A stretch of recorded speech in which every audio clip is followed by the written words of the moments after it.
2006 की बात है कि लाहौर पाकिस्तान में एक बच्चा पैदा हुआ और वो बच्चा जब 6-7 माह का हुआ तो वो बहुत बीमार होने लग गया। फिर उसके वालिदैन उसको एक लाहौर के बड़े अस्पताल में लेके गए तो वहाँ जाके उसकी तशख़ीस हुई कि इस बच्चे को एक दिल का मर्ज़ है पैदाइशी, जिसे DORV कहा जाता है।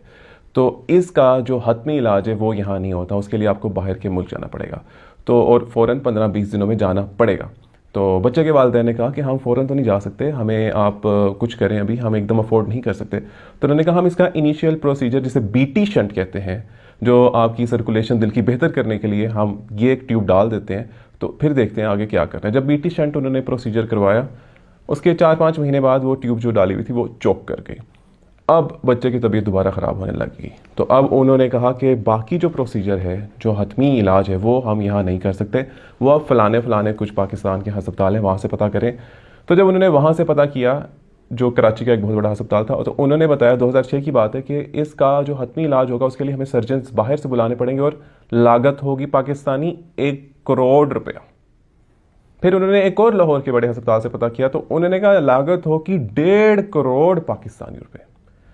फिर एक और बहुत ही अच्छे प्रोफेसर थे लाहौर के जो इनके साथ बहुत कोऑपरेट कर रहे थे, उन्होंने इनको, बच्चे के वालिदैन को, वालिद को इंडिया के कुछ अस्पतालों का नंबर दिया और डॉक्टर्स का। उन्होंने कहा आप इनसे रजू करें, जिनमें से एक दिल्ली के फोर्टिस हॉस्पिटल के डॉक्टर राजेश शर्मा, जो कि पीड्स कार्डियक सर्जन, उनसे बच्चे के वालिद ने रब्ता किया। तो उन्होंने बताया कि बच्चे का हतमी इलाज यहाँ हो सकता है, हम कर सकते हैं कोशिश, और टोटल लागत होगी इंडियन 10 लाख रुपए।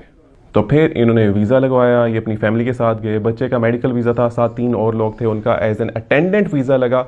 ये सारे 4 लोग बस से रवाना होकर वाघा बॉर्डर क्रॉस करके न्यू दिल्ली पहुंचे। रात के 10 बजे पहुंचे। मेरी वाली से डायरेक्ट बात हो रही थी और उनके ज़बानी मैं बात आपको बता रहा हूँ, क्योंकि ऐसे बड़ा तूफ़ान था, बारिश हो रही थी, रात के 10 बजे हुए थे। हम पहुंचे, हम अस्पताल में थे। तो उस वक्त जो डॉक्टर राजेश शर्मा थे वो राउंड कर रहे थे और मैं और मेरी वाइफ खड़े हुए थे। और अब हम सोच रहे थे कि एक हिंदू डॉक्टर है, हिंदू डॉक्टर आने लगा है, तो अब इसको क्या कहें, इसको नमस्ते कहें या हाय कहें, नमस्ते कहें या हाय कहते। हम ये सोच रहे थे क्या करें।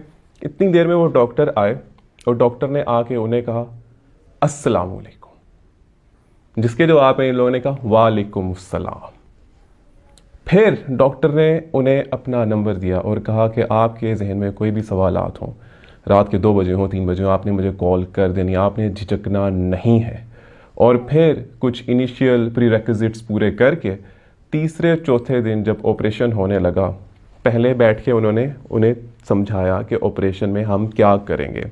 ठीक है, जो एक बड़ी शरेआन है जो राइट वेंट्रिकल में चलेगी है, जो दिल का निचला दाएं जानिब का चैम्बर है, उससे वहाँ नहीं होना था, तो हम उसी को ठीक करने की कोशिश करें, सर्कुलेशन बेहतर बनाने की कोशिश करें। तो उन्होंने सारा उनके वालिद को समझाया। फिर जब ऑपरेशन होने लगा, उससे एक रात पहले दोबारा कॉल आई कि आप फ़ौरन मिलें। जो वालिद साहब थे उनके बच्चे के, वो बहुत ही परेशान हो गए।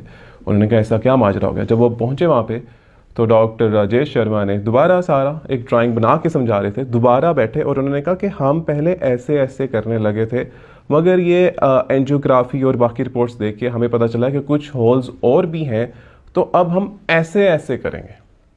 और ये हम आपको बताना चाह रहे थे कि हमारा ये सारा प्रोसीजर होगा।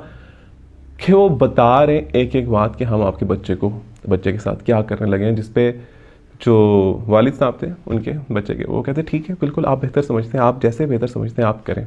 अब जब बच्चे का ऑपरेशन हो गया, वो ICU में एडमिटेड है, ऑलमोस्ट 1 साल का था। टोटल 10 दिन का पैकेज था, जिसमें उन्होंने कहा था 10 लाख रुपए लिए जाएंगे, इंडियन 10 लाख रुपए। तो अब वो जो डॉक्टर थे, वो जब हॉस्पिटल से पार्किंग में जाया करते थे, वहाँ पे रास्ते में ये जो वालिद साहब थे बच्चे के, वो खड़े हो जाया करते थे कि मैं इन्हें रास्ते में पकड़ के पूछूं कि अब क्या हालात हैं, क्या हालात हैं। क्योंकि ICU में वो सिर्फ सुबह 1 मिनट और रात के 1 मिनट, सुबह माँ सुबह बाप, सिर्फ इतना जाने देते। तो वो रोज़ाना 7वें 8वें 9वें हर दिन वो उधर पार्किंग के दरमियान खड़े हो जाते कि मैं डॉक्टर को गाड़ी में पहुंचने से पहले, जब वो अपनी ड्यूटी से बाहर जा रहे हैं, मैं पूछूं क्या चल रहा है। तो वो रोज़ाना उधर खड़े होके उनसे सवालात करते थे। तो एक दिन बच्चे के वालिद साहब वहाँ उस पार्किंग स्पॉट में पहुँचने पे लेट हो गए। तो जब वो लेट पहुँचे, लेट से वो 9 बजे पहुँचते, वो 9:10 में पहुँचे, तो उन्होंने देखा वो डॉक्टर राजेश वहाँ खड़े हुए हैं। तो डॉक्टर राजेश ने जब उस बच्चे के वालिद साहब को देखा, तो उन्होंने कहा कि मैं आप ही का इंतज़ार कर रहा था कि आज आप यहाँ आए नहीं, आप शायद लेट हो गए होंगे, तो अगर आपने कुछ पूछना है तो मेरे से पूछ लें। तो खैर बच्चे का 10 दिन का पैकेज था, मगर बच्चे को होश नहीं आ रहा था, होश नहीं आ रहा। 10 से 20 दिन हो गए, 20 से 25 दिन हो गए।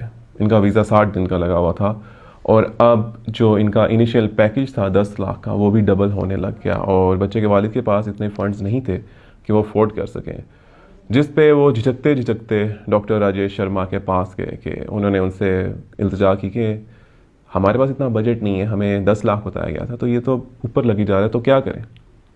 आगे से डॉक्टर राजेश शर्मा ने वो बिल पकड़ा और 10 लाख के ऊपर जो इनिशियल प्राइवेट मेडिकेशन चल रही थी, जो सब कुछ चल रहा था, वो उन्होंने देखा और उस पर उन्होंने लाइन लगा दी।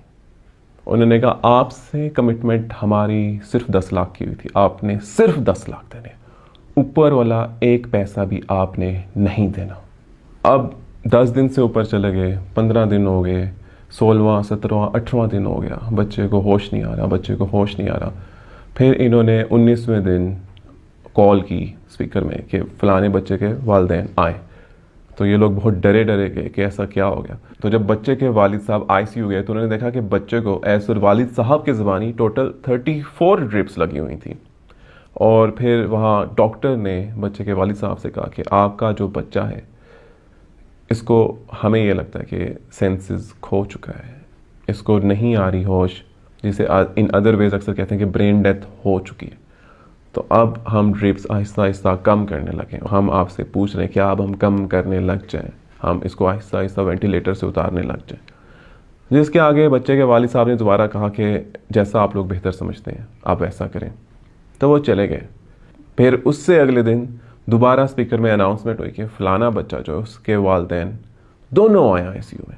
तो जब वो अंदर पहुँचे तो वहाँ जो डॉक्टर्स की टीम खड़ी हुई थी, बच्चा था, तो उन्होंने कहा माँ को बच्चे की कि आपने बच्चे को आवाज़ें देनी है। और 9 ड्रिप्स ही लगी थी, अब कम हो गई थी एज़ पर वालिद साहब की ज़बानी। माँ आवाज़ें देती रही, बच्चे को बुलाती रही, उसके नाम से बुलाती रही।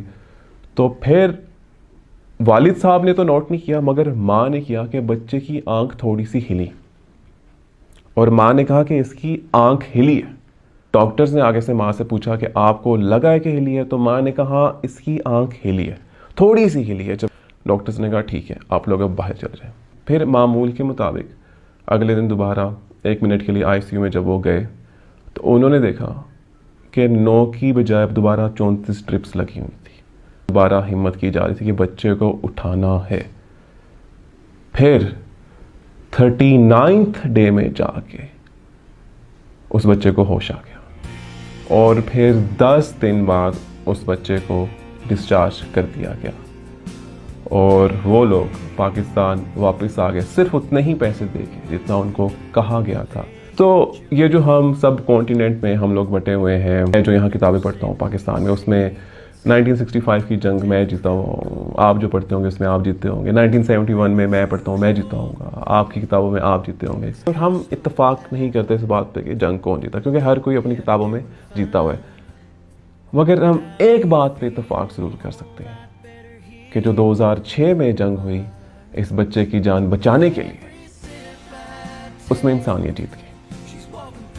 आज वो बच्चा 16 साल का है, और उस बच्चे के वालिद साहब अभी भी डॉक्टर राजेश शर्मा को कॉल कर लेते हैं, और डॉक्टर राजेश शर्मा कॉल बंद कर देते हैं, और कॉल बंद करके कॉल बैक करते हैं, और कॉल बैक करके अभी भी उनको गाइड करते हैं। जिस पे बच्चे के वालिद साहब ने कहा, कैर अली मुझे समझ नहीं लगी कि डॉक्टर है या फरिश्ता है, क्या है यार, कैसे डॉक्टर थे। आप लोगों से इंशाल्लाह ताला मुलाकात होगी बीइंग अली के अगले एपिसोड में। तब तक अपने साथ वालों का ख्याल रखिएगा। अल्लाह।